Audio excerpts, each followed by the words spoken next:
It's a normal Tuesday in Kentucky, or at least, that's what it seems at first. The neighbors can't help noticing a strong smell of burnt meat, and a sudden heavy noise tells them where this smell comes from. A group of cows run down the road with their backs on fire as a mysterious spaceship flies away from Earth. The spaceship enters a tunnel of Mars and, seconds later, a whole fleet is leaving the planet and making its way to ours. The next day, Press Secretary Jerry presents pictures of the UFOs to American President Dale, claiming that people will love it if they make an official announcement about them. Uptight General Decker disagrees, saying this should be a national secret and they should get ready to defend the planet, but General Casey thinks Decker's jumping to conclusions because they don't even know if these aliens are hostile. Scientific advisor Professor Kessler points that these must be intelligent, peaceful beings, because by definition, an advanced civilization isn't barbaric. Dale decides to ignore Decker's worries and go ahead with the official announcement on TV. The rest of the world doesn't even suspect what's coming and they're living their everyday lives as usual. First Lady Marcia insists on redecorating the White House, ignoring her daughter Taffy's disapproval. In Las Vegas, ex-boxer Byron is working at a casino when he receives a call from his ex-wife Louise, who is worried because their 2 sons haven't been home in 2 nights. Byron tells her to take it easy because that's just how teenagers are at that age, and he promises to visit soon. Casino operator Land argues with his hippie wife Barbara, a recovering alcoholic that is tired of sitting around the casino and watching others drink while her husband works. Instead of paying some attention to her, Land gets her off his back by giving her money so she can go gambling.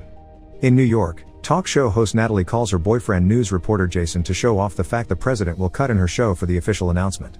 Jason doesn't understand how this is possible since Natalie's show is far from serious, but soon her words prove to be true when Dale appears on TV to announce the incoming arrival of Martians.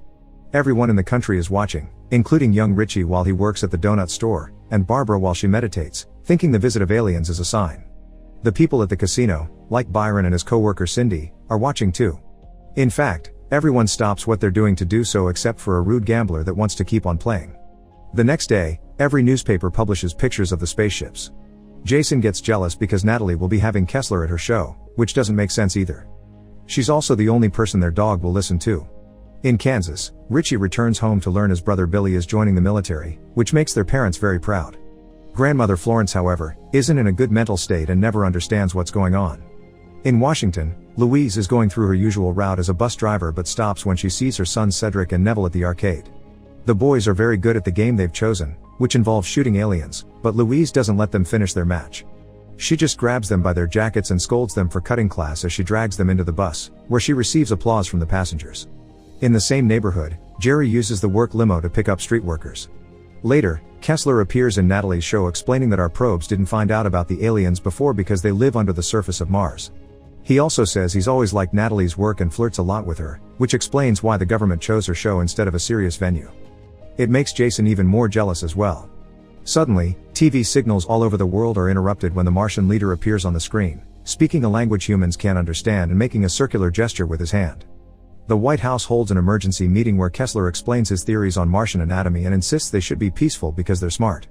Another doctor presents his translation machine, but when he runs the Martian's transmission through it, only gibberish comes out. A few hours later, Jerry and Dale talk to the press, promising a diplomatic meeting with the aliens is in the works. Meanwhile, Billy's family and girlfriend see him out when he's leaving for the army base, and afterward, Richie drives Florence back to her nursing home. There, Florence spends most of her time listening to country music by Slim Whitman.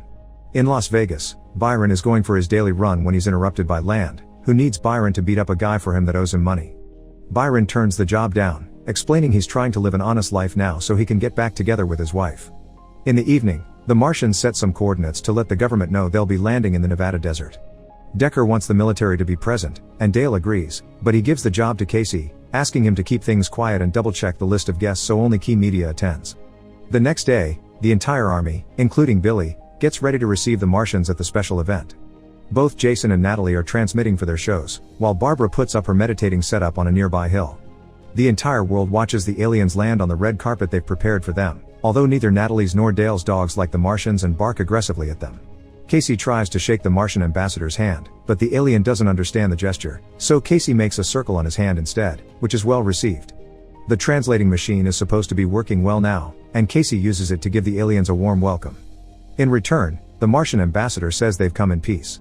Everyone in the audience begins celebrating and a hippie releases a dove, but it seems the aliens don't like this because they suddenly take out their ray guns and kill the bird. After killing Casey too, they begin attacking every person around them. The military fights back and Billy tries to do his part, but he gets killed as well. As the rest of the world watches the tragedy on TV, Jason looks for Natalie, and right when the couple gets to reunite, the aliens kill Jason and kidnap Natalie together with her dog. Not a single person is left alive at the location of the event, only Barbara got to save herself because she was far away. In the White House, Decker is eager to organize a counterattack that Marcia agrees with, but both Kessler and Taffy point out this could have been a cultural misunderstanding. Perhaps the dove means war in their culture. Considering they said they come in peace, Dale decides to try to communicate with the aliens first instead of rushing into war. Later in the evening, Dale sends a message using the translator together with a satellite, apologizing for any confusion and promising humanity means no harm. The message arrives at the Martian mothership, where the aliens are experimenting with different objects they've taken from Earth. However, they laugh at the message and throw it away. The alien leader finds Earth's adult magazines particularly curious and decides to do some experimenting of his own. This ends up with Natalie's head in a jar and her dog's head on her body.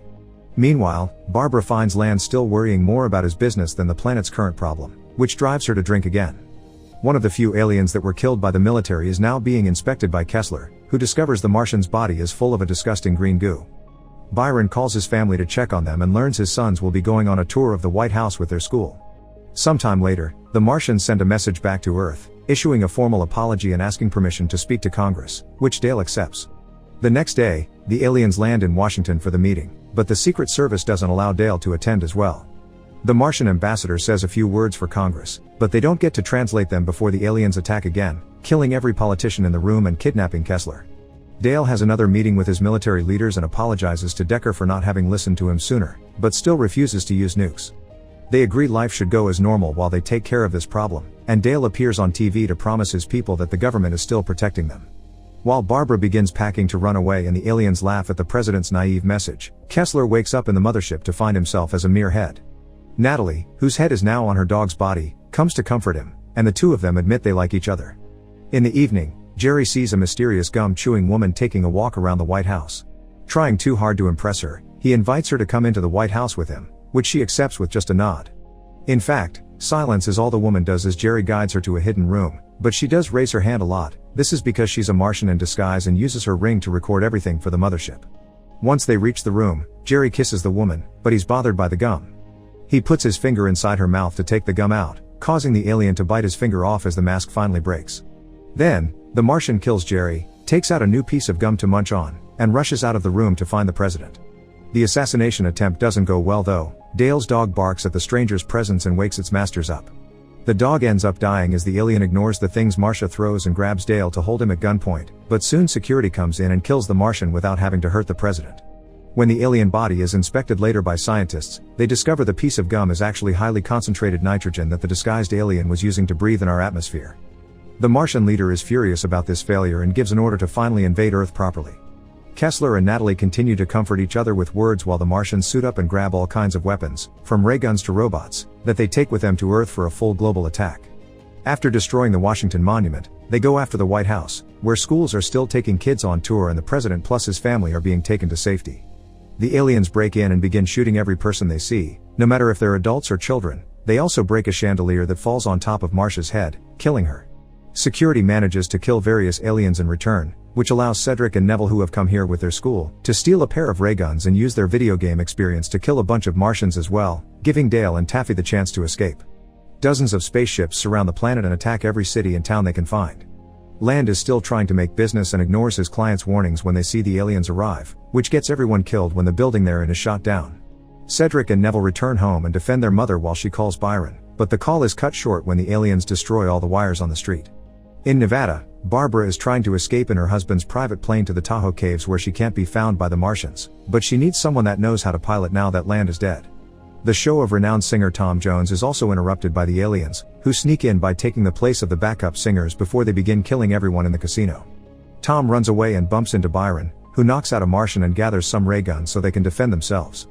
Now Byron, Tom, Barbara, Cindy, and the rude gambler form a party to try to escape in Land's plane as Las Vegas catches fire under the alien attack. Meanwhile, Dale is safe in his bunker with his military leaders when he receives a call from the French president, who claims he's made a deal with the Martians. Dale tries to warn him it's a trap, but it's too late. The aliens immediately begin destroying the French government as well. Feeling hopeless, Dale finally gives in and gives Decker permission to use nuclear bombs, but it's pointless.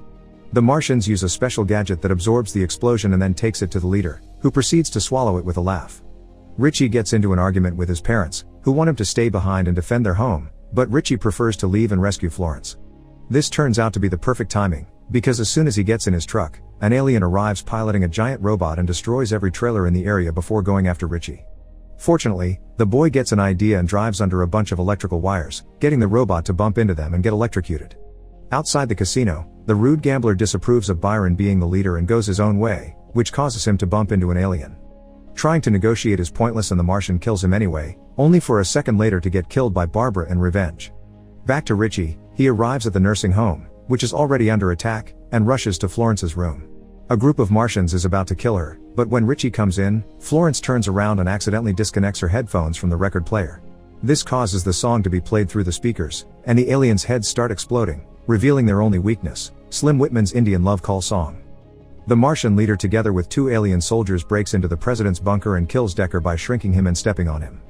The rest of the security guards are killed with ray guns, and Dale decides to buy some time by giving a heartfelt speech about different cultures coming together to work as one.